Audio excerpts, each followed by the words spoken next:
좋겠습니다. 네, 같이 읽겠습니다. 도둑이 온 것은 도둑질하고 죽이고 멸망시키려는 것뿐이요 내가 온 것은 양으로 생명을 얻게 하고 더 풍성히 얻게 하려 하는 것이라. 아멘. 네, 앉아 주십시오. 이번 우리 7월 달에는 우리 복음과 예수 그리스도 복음에 대해서 같이 함께 나누기를 원합니다. 그래서 그 첫째 시간 오늘은 풍성한 삶을 누리십시오라는 제목으로 같이 함께 말씀을 나누기를 원합니다. 누구나 행복을 누리기를 원합니다.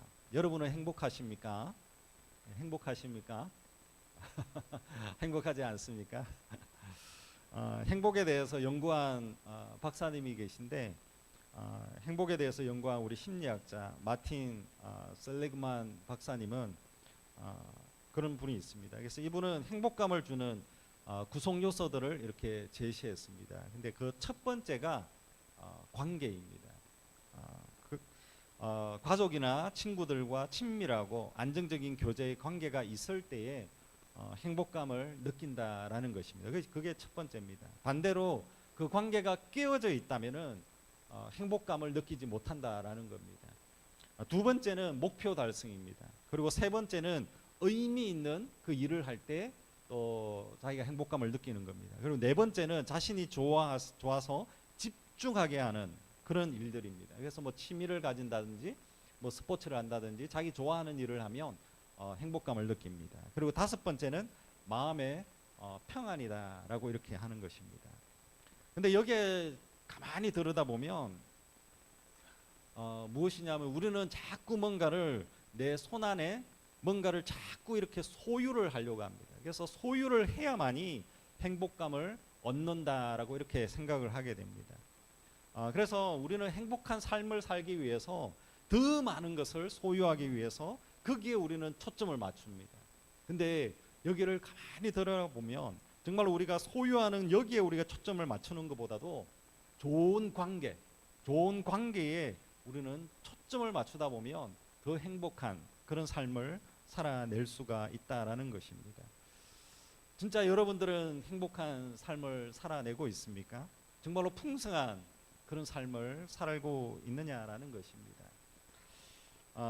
사람들과 좋은 관계, 부부가 사이가 좋으면 정말 행복합니다. 그리고 가족 간에도 그 관계가 좋으면 행복합니다. 친구하고도 좋은 관계가 있으면 그냥 행복합니다. 자기가 정말 많은 것을 가지고 있지는 않지만 소유하고 있지 않지만 관계가 좋으면 그냥 기분이 좋고 행복하다라는 겁니다. 근데 더 좋은 것은 무엇이냐 하면 하나님과 좋은 관계를 가지고 있으면 진짜 풍성한 삶을 살 수가 있다라는 것입니다. 그래서 오늘 이 시간 정말로 이 시간을 통해서 예수님을 만나고 예수님과의 그 교제를 통해서 정말로 풍성한 삶, 이 풍성한 삶을 누리시는 여러분들이 되어지기를 간절히 축원합니다. 우리 첫 번째 함께 나누기를 원하는 것은 바로 예수님은 생명을 주기 위해서 이 땅에 오셨다라는 것입니다. 10절의 말씀입니다. 제가 읽어보겠습니다. 다시 한번 읽겠습니다. 도둑이 오는 것은 도둑질하고 죽이고 멸망시키려는 것뿐이요 내가 온 것은 양으로 생명을 얻게 하고 더 풍성히 얻게 하려는 것이라. 여기 보면 성경에 보면 생명이다라고 하는 단어를 사용하고 있습니다. 여기 생명이라고 하는 것은 우리는 뭐 생명이다라고 한 단어로 쓰고 있지만 헬라어에는 세 가지 단어를 사용을 하게 됩니다. 프시케하고 비오스와 조에 이 세 가지 단어를 사용합니다. 그래서 프시케라고 하는 단어는 일반적인 우리의 그 삶을 이야기합니다. 그리고 두 번째 비오스라고 하는 단어는 생물학적인 그냥 일반적인 생명을 이렇게 이야기를 합니다. 그리고 조에는 살아있는 상태, 완전한 생명, 영원한 생명을 이야기합니다. 조에 어디서 많이 들어봤죠? 우리 목사님 아들 이름이 첫째 아들이 조에입니다. 여러분들은 조에를 부를 때마다 헬라어를 하시는 겁니다. 그래서 여러분들은 한국어도 하고 영어도 하고 헬라어도 할 수 있는 겁니다. 그래서 오늘 여기 있는 이 본문에 보면 조에 생명이다라고 하는 단어에 조에라고 하는 단어를 사용하고 있습니다. 예수 그리스도를 통해서 영원한 생명, 완전한 생명을 주겠다라고 말씀하고 있다라는 것입니다. 바로 예수님이 오신 목적은 분명히 영원한 생명, 완전한 생명을 주기 위해서 이 땅에 오셨다라는 것입니다. 근데 오늘 여기 말씀해 보면 예수님보다 그 앞에 여기 보면 뭐라고 이야기하고 있냐면 강도가 있다, 도둑이 있다 이렇게 이야기를 하고 있습니다. 그들이 왜 왔느냐라는 겁니다. 10절의 말씀에 보면 도둑이 온 분명한 이유가 있습니다. 도둑이 온 것은 도둑질하고 죽이고 멸망시키기 위해서 왔다라고 이렇게 이야기하고 있습니다. 바로 예수님 살았던 그 당시에도 정치 지도자들, 빌라도, 헤롯, 정말로 도둑과 같은 사람들이었습니다. 당시 지도자들, 제사장들, 또 바리새인들, 거짓 교사들, 바로 이런 자들이 바로 도둑과 같은 그런 자였다라는 것입니다. 그 배후에는 사단이 있는 것입니다. 사단이 영혼을 도둑질하는 자요, 영혼의 살인자요, 영혼을 파괴하는 자가 바로 사단이다라고 하는 것입니다. 사단이 사람의 마음을 다 휘집어 놓는 것입니다. 우리가 잘 알고 있는 하와, 아담과 하와가 있습니다. 아담과 하와도 마찬가지입니다. 사단이 아담과 하와의 그 마음을 확 사로잡아 버렸습니다. 그러니까 그냥 이렇게 선악과 나무, 그냥 아무렇지 않게 그냥 가만히 이렇게 멀쩡하게 서 있는 이 나무가 갑자기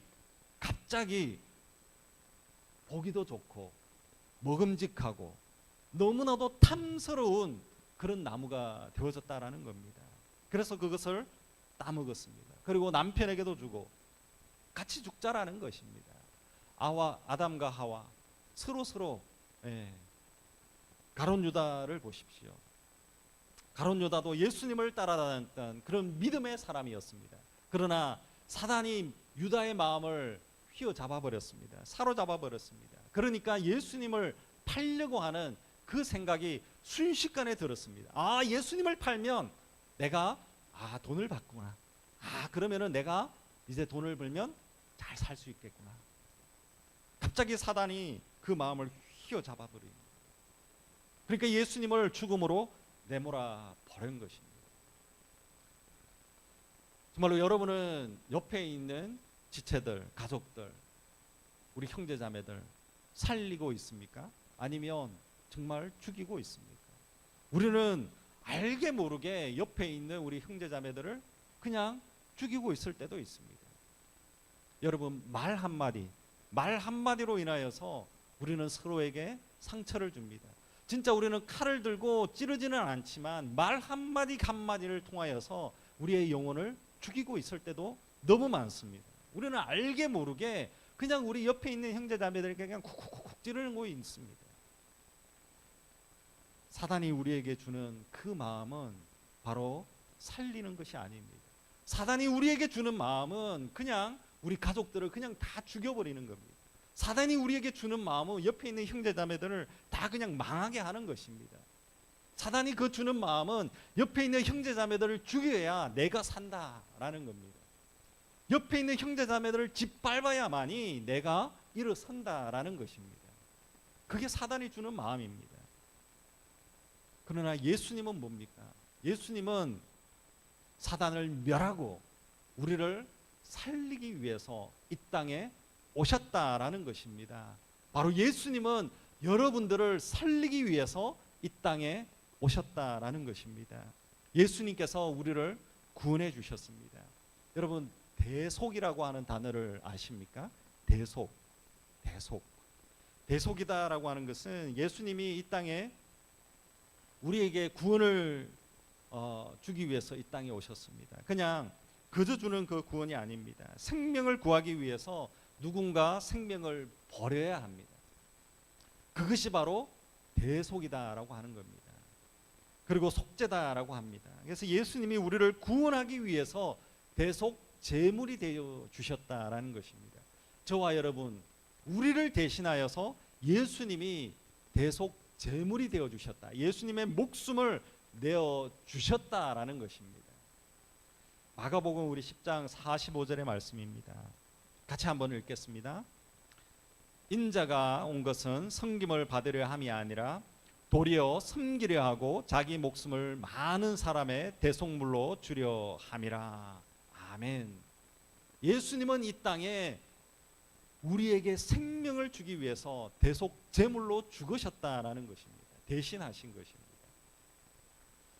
미국에 보니까 참 특별한 문화가 있는 것을 봤습니다. 식당에 있는데 알지도 못하는 그 군인이 이렇게 싹 들어왔습니다. 근데 그 군인의 밥값을 대신 내주는 사람들이 참 많은 것을 보았습니다. 그 군인들 밥값을 대신 내주면, 누군가가 자신의 그 밥값을 대신 내주면 얼마나 기분이 좋겠습니까? 뭐 군인으로서의 그 자부심도 느끼겠죠. 누군가가 나에게 선물을 주면, 큰 거든 작은 거든 그냥 주면 그냥 기분이 좋습니다. 그렇지 않습니까? 여러분, 선물을 주는데 누가 기분 나빠하겠습니까? 다 좋습니다. 양말 한 켤레라도 그냥 받으면 그냥 기분이 좋습니다. 예수님께서는 이보다 더한 것을 우리에게 주셨다라는 것입니다. 우리를 살리기 위해서 예수님께서 대신 죗값을 치루어 주셨다라는 것입니다. 예수님 자기 자신을 위하여서 십자가에 죽은 것이 아니다라는 것입니다. 중요한 것은 예수님께서 바로 저와 여러분, 우리를 위해서, 우리의 죗값을 위하여서 십자가에서 죽으셨다라는 것입니다. 우리에게 생명을 주기 위해서, 여러분에게 구원함을 주기 위해서였다라는 것입니다. 요한일서 4장 9절의 말씀입니다. 같이 읽겠습니다. 하나님의 사랑이 우리에게 이렇게 나타난 바 되었으니 하나님이 자기의 독생자를 세상에 보내심은 저로 말미암아 우리를 살리려 하심이니라. 아멘. 아멘. 우리가 이렇게 정말로 사랑받을 만한 자격이 있기 때문에 이런 사랑을 받았다라고 생각하시는 분이 있습니까? 전혀 없습니다. 우리는 받을 만한 자격이 없습니다. 자격이 없습니다. 그럼에도 불구하고 하나님은 조건 없이 우리를 사랑하셨다라는 것입니다. 어거스틴은 이런 말을 했습니다. 잘 한번 들어보십시오. 하나님은 나를 사랑하고 당신을 사랑하는데 천하에 사랑할 대상이라고는 당신 한 사람밖에 없는 것처럼 당신을 사랑하십니다. 이해가 되십니까? 하나님은 정말로 여러분 한 명 한 명을 정말로 사랑하신다라는 것입니다. 정말로 우리가 받은 그 구원의 그 대가는 정말로 매우 가치가 있는 것이다라고 하는 것입니다. 구원받은 여러분의 그 생명의 그 가치, 여러분이 가지고 있는 영원한 그 조회, 생명, 이 생명은, 그 가치는 예수님하고 우리가 바꾸어진 그 가치, 엄청난 가치를 가지고 있는 것이다라는 것입니다. 저와 여러분, 혹시 이 자리에 여러분 가운데 구원의 선물을 아직까지 받지 못하신 분이 있습니까? 구원받지 못하신 분이 있습니까? 이 시간을 통하여서 정말로 간곡히 정말로 요청드리고 싶습니다. 예수님을 통하여서 정말로 구원받으시는 여러분들이 되어지기를 간절히 축원합니다. 저와 여러분, 우리에게 가장 시급한 것이 뭐겠습니까? 내가 해야 될 그 숙제가 아닙니다. 내가 미루어 놓은 그 일들이 아닙니다. 가장 중요하고 가장 시급한 일은 구원받는 겁니다. 요번에 한국 가서 우리 장례 예배를 하면서도 또 절실하게 느낍니다. 장례식을 할 때마다, 장례 예배를 할 때마다, 천국 환송 예배를 할 때마다 또 절실하게 느낍니다. 구원받아야 되구나. 구원받아야 되구나. 구원이 없으면 아무런 소망이 없구나. 여러분, 정말로 우리가 구원받기를 원합니다. 죄로부터 우리는 구원받아야 됩니다. 사망으로부터 구원받아야 됩니다. 하나님의 그 심판과 멸망으로부터도 구원받아야 된다는 것입니다. 우리가 받는 그 구원은 천국에서 영원한 생명을 가지는 그 은혜가 있다라는 것입니다. 에베소서 2장 8절의 말씀입니다. 같이 한번 읽겠습니다. 같이 읽겠습니다. 너희는 그 은혜에 의하여 믿음으로 말미암아 구원을 받았으니 이것은 너희에게서 난 것이 아니요 하나님의 선물이라. 아멘. 이 영원한 생명은 하나님께서 저와 여러분에게 주신 영원한 정말로 멋진 하나님의 선물이다라는 것입니다. 믿음을 거지의 손에 비유하기도 합니다. 믿음이라고 하는 것은 이렇게 이야기합니다. 왕의 선물을 받기 위해서 내민 거지의 손과 같다, 이렇게 표현합니다. 근데 저는 그게 참 멋있는 표현이다, 이렇게 생각이 됩니다. 또 그런 것 같습니다. 너무 정확한 표현이 아닐까, 이렇게 생각을 합니다. 저와 여러분, 우리의 손은 정말로 깨끗하지가 못합니다. 죄로 더러워져 있습니다. 아무런 가치가 없습니다. 아무런 우리가 하나님 앞에 손을 내밀어서 구원을 주세요, 이렇게 내밀 만한 가치가 있는 손이 아닙니다. 감히 존귀한 왕의 선물을 받을 만한, 구원의 선물을 받을 만한 자격이 없는 손이다라는 것입니다. 그럼에도 불구하고 믿음으로 손을 내미는 것입니다. 만왕의 왕이 되어주시는 하나님께서 거둬주시는 그 구원, 영원한 생명, 그것을 우리는 받는 것입니다. 저와 여러분, 구원은 자격을 따지지 않습니다. 정말로 자격을 따지지 않기 때문에 이것은 은혜다라고 이야기하는 것입니다. 은혜이기 때문에 전혀 가치가 없는 것이 아닙니다. 어마어마한 가치가 있습니다. 그리고 또한 이 자격을 따지지 않는 그 구원 또한 마찬가지로 누구에게나, 저와 여러분 누구에게나 공평하게 주신 선물이다라는 것입니다.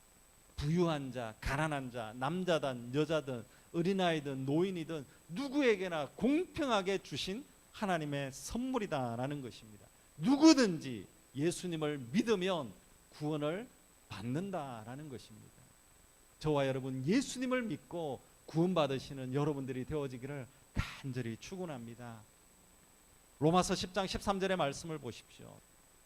이렇게 이야기합니다. 누구든지 주의 이름을 부르는 자는 구원을 받으리라. 아멘. 여러분, 주님의 이름을 부르는 자는 구원을 받는다라고 했습니다. 구원을 받는 것은 어렵지가 않습니다. 그냥 우리 여러분의 입을 열어야 됩니다. 입을 열어서 주님의 이름을 부르면 되는 것입니다. 구원받는 것은 어렵지가 않습니다. 그냥 주님의 이름을 부르는 겁니다. 그냥 이름을 부르는 것이 아니라 주님의 이름을 불러야 됩니다. 주님의 이름. 주님은 나의 구원자입니다. 그것을 고백해야 되는 것입니다. 주님은 아무것도 모르는 아무도 모르는 나의 그 추악한, 내 안에 꽁꽁 숨겨두었던 그 죄까지도 다 사해 주시고 십자가에서 죽으신 분입니다. 그것을 고백하는 것입니다.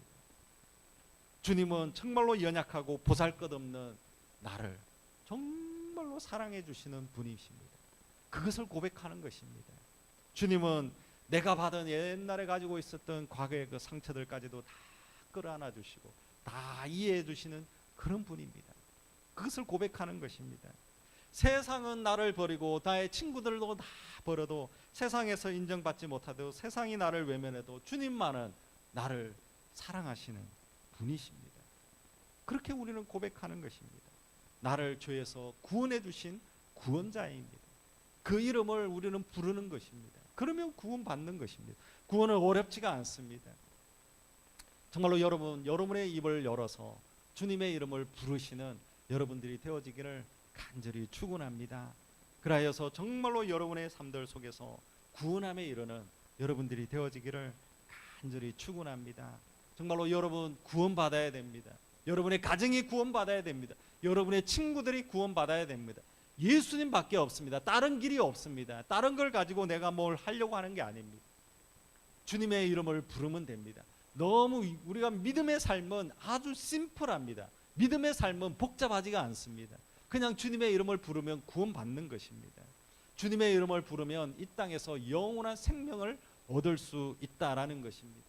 그래서 여러분의 삶들 가운데 정말로 주님의 이름을 부르고 정말로 그래서 구원을 받고 영원한 생명을 받으시는 여러분들이 되어지기를 간절히 축원합니다. 우리 두 번째는 예수님은 생명을 풍성하게 하기 위해서 이 땅에 오셨다라는 것입니다. 10절의 말씀입니다. 우리 다 같이 다시 한번 읽어보겠습니다. 같이 읽겠습니다. 도둑이 오는 것은 도둑질하고 죽이고 멸망시키려는 것뿐이요 내가 온 것은 양으로 생명을 얻게 하고 더 풍성히 얻게 하려는 것이라. 아멘. 여기 말씀해 보십시오. 내가 온 것은 양으로 생명을 얻고 생명을 얻는 것뿐만 아니라 더 풍성히 얻게 하려는 것이다 라고 이렇게 말씀하고 있습니다. 풍성케, 여기 보면 헬라어로 페리소스라고 하는 단어를 사용합니다. 이 페리소스라고 하는 이 단어는 넘쳐나는 것을 이야기합니다. 컵에 물이 그냥 넘쳐나듯이 그냥 막 풍성하게 막 넘쳐나는 겁니다. 정말로 그냥 많아서 넘쳐나는 겁니다. 예수님이 오신 것은 그냥 저와 여러분을 그냥 구원받는 것, 그거 하나만이 아닙니다. 정말로 생명을 얻되 풍성하게 풍성한 그 삶을 누리게 하기 위해서 오셨다라는 것입니다. 저도 소망 없이 살았던 삶이 있었습니다. 그러나 그 소망이 없는, 내일의 소망이 없는 그 삶 가운데 예수님께서 저에게 찾아오셨습니다. 저에게 찾아오셔서 정말로 그 순간에 예수님을 영접하고 예수님 안에서 얼마나 기뻤는지 모릅니다. 예수님을 믿었을 때 여러분 생각을 해보십시오. 예수님을 믿고 얼마나 기뻤습니까? 예수님을 믿고 나니까 내 안에 가슴이 벅찹니다. 예수님을 믿고 나니까 그냥 너무 감사하고 그냥 모든 것이 다 감사하고 예수님 믿으니까 그냥 좋은 겁니다. 삶에 살아가면서 그냥 좋은 겁니다. 사람들이 야 너 오늘 뭔 좋은 일이냐 묻습니다. 아닙니다. 그냥 예수님이 좋은 거. 예수님이 좋은 걸 어떻게 합니까? 그냥 좋은 겁니다. 나를 구원해 주신 거, 나를 사랑해 주신 거, 그게 그냥 너무 그냥 좋은 겁니다. 여러분 예수 믿는 사람들이 다 그렇습니다. 예수님을 믿으면 그냥 기분이 좋습니다. 여러분 그렇지 않습니까? 예수님을 믿으면 그냥 기분이 좋습니다. 그냥 감사가 됩니다. 근데 정말 우리가 예수님을 믿다가 예수로 충만하지 못할 때, 예수로 충만하지 못할 때, 예수님을 바라보지 못할 때 생기는 현상이 고민입니다. 불안입니다. 두려움입니다. 예수님으로 충만해서 그냥 너무 좋은데, 너무 감사하고 좋은데 갑자기 문제를 딱 보니까 두려운 겁니다. 내 앞길을 생각하니까 그냥 불안한 겁니다. 근데 여러분 그렇게 두렵게 하지만 갑자기 예수님을 또 보면 아무것도 아닙니다. 여러분 병원에 가면 중환자실이 있습니다. 중환자실에 가본 적이 있습니까? 중환자실에 가면 산소호흡기를 끼고 있는 사람들이 있습니다. 산소호흡기가 없으면 살 수 없습니다. 그렇게 누워있는 환자들이 있습니다. 그 환자들은 살아있습니까? 죽었습니까? 살아있습니다. 중환자실에 있지만 살아있습니다. 그러나 살아있지만 전혀 움직이지를 못합니다. 살아있음에도 불구하고 자기 스스로 밥을 먹지 못합니다. 살아있습니다. 그러나 풍성한 삶을 살고 있는 것은 아니다라는 것입니다. 여러분 영적인 삶도 그렇습니다. 영적인 삶도 정말로 우리가 중환자실에서 산소호흡기에 의지하고 있는 그 환자들처럼 살고 있는 그런 영적인 삶을 살아가고 있는 사람들도 있다라는 것입니다. 구원받았다 그거 하나로 그냥 가만히 있는 겁니다. 풍성한 삶을 살지 못하는 것입니다. 구원을 받았음에도 불구하고 그냥 날마다 그냥 근심하고 걱정의 노예로 살아가고 있을 때도 있습니다. 구원을 받았는데 날마다 불평하며 살아갈 때도 있습니다. 그러나 주님은 그걸 원하지 않습니다. 구원을 받았으면 날마다 근심과 걱정의 노예로 살기를 원하지 않으신다라는 것입니다. 영적으로 완전히 죽은 자와 같이 아무 소망 없이 마음이 찌들리고 병들어서 절망하고 무기력함으로 그렇게 살기를 원하지 않는다라는 것입니다. 하나님께서 원하는 것은 그것이 아니다라는 것입니다. 그냥 일어나라라는 겁니다. 살아서 풍성한 삶, 예수 그리스도 안에서 풍성한 삶을 살아야 된다라는 것입니다. 예수님이 이 땅에 오신 것은 단지 그냥 저 천국에 그냥 소망을 두면서 살아가는 것, 그것만을 원하는 것이 아닙니다.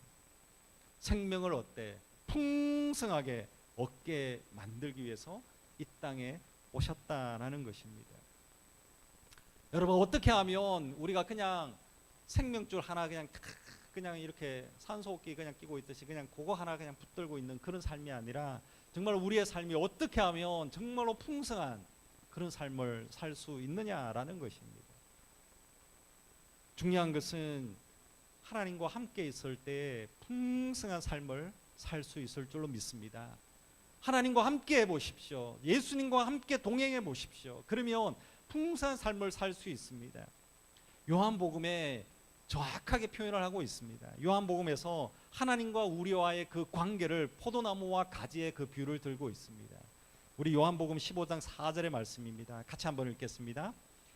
내 안에 거하라 나도 너희 안에 거하리라. 가지가 포도나무에 붙어있지 아니하면 스스로 열매를 맺을 수 없음 같이 너희도 내 안에 있지 아니하면 그러하리라. 아멘. 가지는 포도나무에 붙어 있어야만이 살아있고 열매를 맺는다라고 말씀하고 있습니다. 주님 안에 붙어있고 주님 안에 거할 때만이 풍성한 삶을 살 수가 있다라는 것입니다. 떨어져 버리면 풍성한 삶을 살 수가 없는 것입니다. 떨어져 버리면 그냥 불안하고 그냥 두려운 삶을 살게 되어지고 근심하는 삶을 살게 되어지는 것입니다. 똑같은 문제가 있어도 완전히 다른 현상이 나타나는 것입니다. 가지는 포도나무에 딱 붙어 있어야 됩니다. 여러분, 매일같이 가지는 포도나무에 붙어 있어야 됩니다. 하루는 떨어지고 하루는 붙고 그게 아닙니다. 정말 우리가 주일에 예배 드리면서 그냥 우리가 여기 오면 그냥 주님 하면서 딱 붙어 있고 그냥 우리가 교회 문을 나가면 그냥 뚝 떨어져 가지고 내 혼자 살아가고 세상에 떨어져서 살아가고 그러고 있습니까? 매일같이 매일매일 우리는 하나님과 딱 붙어서 살아가는 여러분들이 되어지기를 간절히 축원합니다. 여러분, 힘들 때도 주님께 붙어 있으시기를 바랍니다. 문제가 있습니까? 그래도 주님께 붙어 있는 여러분들이 되어지기를 간절히 축원합니다. 어려움이 있습니까? 수고하고 무거운 짐이 있습니까? 그럼에도 불구하고 하나님께 딱 붙어 있는 여러분들이 되어지기를 간절히 축원합니다. 또 하나, 누가복음 15장의 말씀에 보면 아주 좋은 표현을 두고 있습니다. 아버지와 아들과의 그 관계를 비유를 들고 있습니다. 누가복음 15장의 말씀에 보면 아들이 아버지에게 요청을 합니다. 아버지, 나에게 물려줄 재산이 있습니까? 그러면 저에게 지금 다 주십시오. 저는 이제 아버지하고 이제 이별하고 내 혼자서 내 마음대로 살고 싶습니다. 그렇게 요청을 했습니다. 그리고 아들은 아버지를 떠났습니다. 그리고 자기 마음대로 살았습니다. 내 마음대로 그냥 허랑방탕하게 살았습니다. 결국에는 아들이 어떻게 됐습니까? 아들은 자기가 가지고 있던 재산을 다 허비해 버렸습니다. 그리고 나니까 결국에는 그 아들은 돼지 치는 일을 했습니다. 그리고 배가 고파서 돼지가 먹고 있는 그 먹이를 그냥 먹으면서 하루하루 겨우겨우 그냥 살아가고 있는 겁니다. 누가복음 15장 17절의 말씀에 이렇게 이야기합니다. 제가 읽겠습니다. 이에 스스로 돌이켜 이르되 내 아버지에게는 양식이 풍족한 품꾼이 얼마나 많은가. 나는 여기서 줄여 죽는구나. 아들은 아버지를 떠났기 때문에, 즉 다시 말해서 아버지와의 교제가 끊어져 버렸기 때문에 이 상황이 된 것입니다. 아버지는 집을 떠난 아들을 기다리고 있습니다. 이것이 바로 아버지의 마음입니다. 아들이 돌아오기만 하면, 아들이 아버지 집에 돌아오기만 하면 아버지 집에 있는 모든 것을 누릴 수가 있다라는 것입니다. 주님은 두 팔 올려서 저와 여러분 우리를 기다리고 있습니다. 하나님은 우리를 기다리고 있습니다. 하나님은 여러분에게 풍성한 생명으로 초대하기를 원하고 있습니다. 풍성한 생명을 누리기 위해서 집을 떠났던 그 아들이 아버지에게 돌아와야 하듯이 우리가 주께로 돌아가야 된다는 것입니다. 아들은 두 손을 들었습니다. 항복입니다. 이제 나 더 이상 못합니다. 그냥 항복한 것입니다. 그리고 나서 아버지에게 돌아갔습니다. 우리가 주님께 돌아갈 때도 주님 그렇습니다. 나는 아무것도 할 수 없습니다. 두 손 들고 주님 앞에 나아가야 됩니다. 서렌더. 정말로 우리가 항복하는 겁니다. 항복합니다. 주님 나는 아무것도 할 수 없습니다. 하나님과의 그 관계를 막고 있는 죄악된 것이 있습니까? 그것을 회개하고 주님 앞에 두 손 들고 주님 앞에 나아가시는 여러분들이 되어지기를 간절히 축원합니다.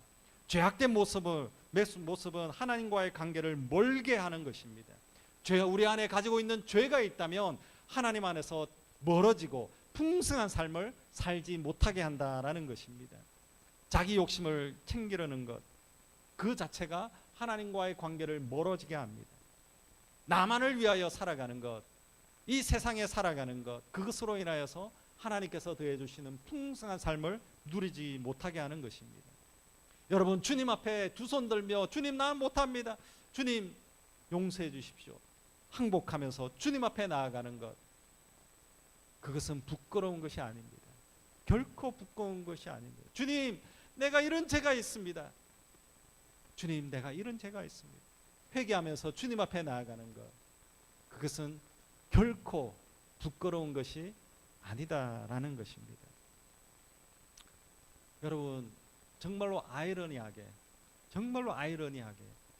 우리가 하나님 앞에 회개하고 두 손 들고 주님 앞에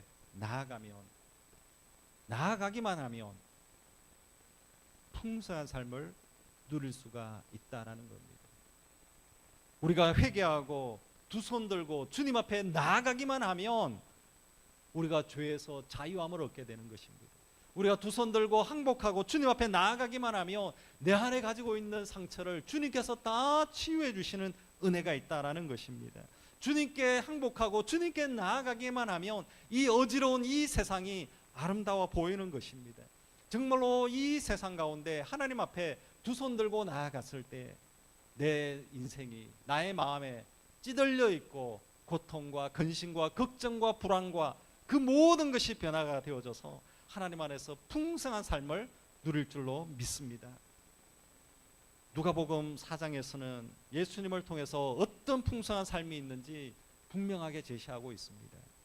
누가복음 우리 4장 18절의 말씀입니다. 같이 한번 읽겠습니다. 주의 성령이 내게 임하셨으니 이는 가난한 자에게 복음을 전하게 하시려고 내게 기름을 부으시고 나를 보내사 포로된 자에게 자유를, 눈먼 자에게 다시 보게 함을 전파하며 눌린 자를 자유롭게 하고. 아멘. 예수님은 포로된 자에게 자유를 주기 위해서 이 땅에 오셨습니다. 예수님은 눌린 자를 자유롭게 하기 위해서 이 땅에 오셨다라는 것입니다. 그래서 여러분 예수 그리스도를 만나시기를 간절히 축원합니다. 예수 그리스도를 만나시면 풍성한 삶이 있는 것입니다. 예수 그리스도를 만나시면 우리 안에 가지고 있는 슬픔이 변하여서 위로를 받게 될 줄로 믿습니다. 예수님을 만나시기를 바랍니다. 그러면 무기력함이, 우울감이 분명하게 우리 안에 생기와 힘을 주시는 은혜가 있을 줄로 믿습니다. 주님께로 돌아가시기를 바랍니다. 주님께 돌아가기만 하면 우리 안에 가지고 있는 절망이 변하여서 소망이 될 줄로 믿습니다. 주님께 돌아가시기를 바랍니다. 주님께 돌아가기만 하면 우리 안에 전쟁, 우리 안에 마음이 평화로 변할 줄로 믿습니다. 우리 안에 미움이 사랑으로 변할 줄로 믿습니다. 주님께 돌아가시기를 바랍니다. 우리 안에 찌들려 있는 그 마음이 부유함으로, 풍성함으로 변할 줄로 믿습니다.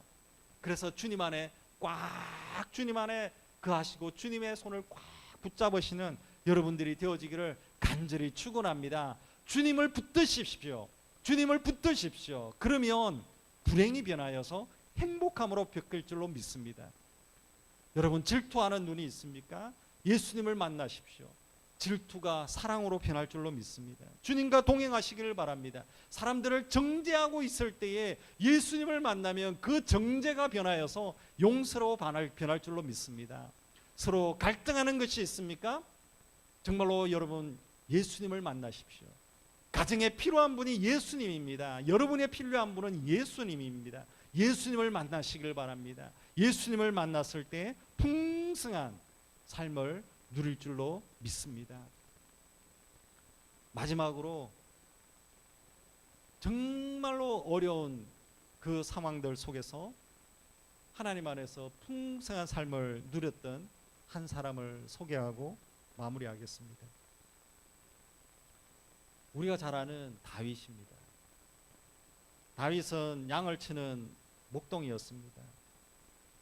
그 목동이었지만 위대한 왕이 되기까지 우리는 다윗의 인생을 잘 알지 않습니까? 얼마나 많은 역경이 있었습니까? 죽을 고비를 몇 번이나 느꼈습니다.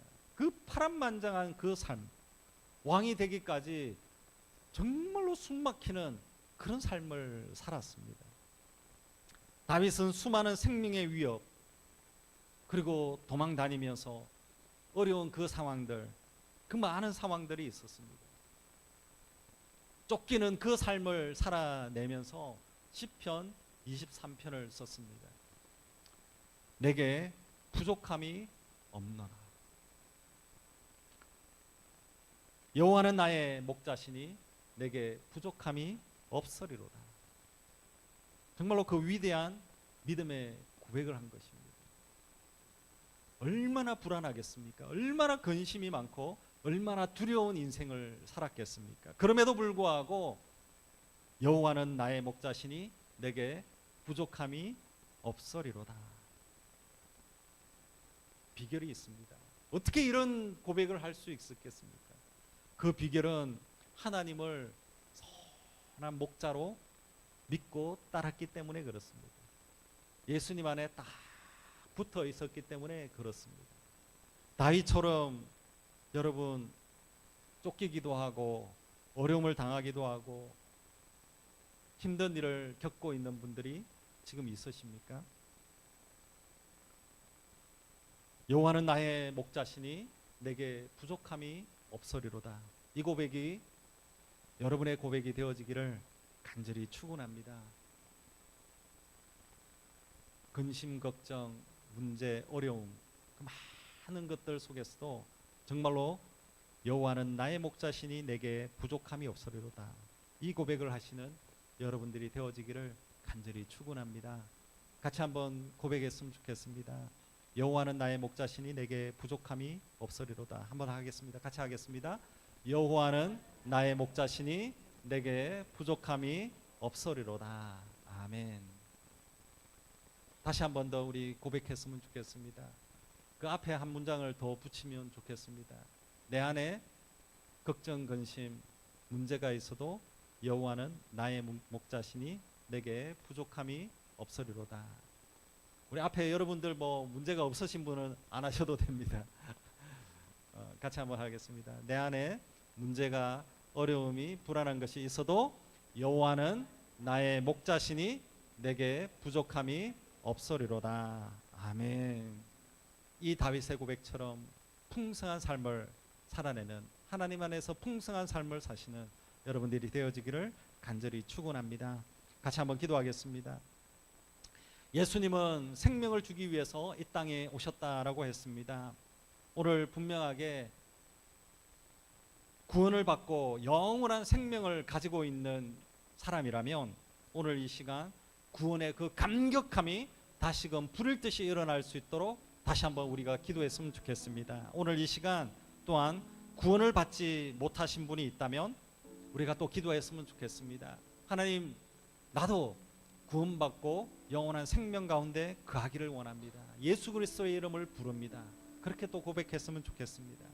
그리고 오늘도 여기에 세 번째는 예수님은 생명을 풍성케 하기 위해서 이 땅에 오셨다라고 했습니다.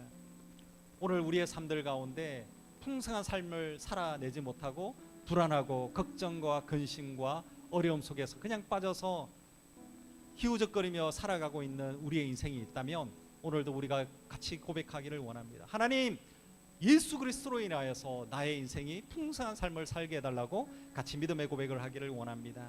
같이 오늘 이 시간 이 말씀을 부여잡고 한번 주님께 간절히 기도하기를 원합니다. 우리 주님의 이름을 부르고 같이 기도하겠습니다. 주여, 하나님 아버지 감사합니다. 오늘도 우리의 영혼이 주님 앞에 주님으로 인하여서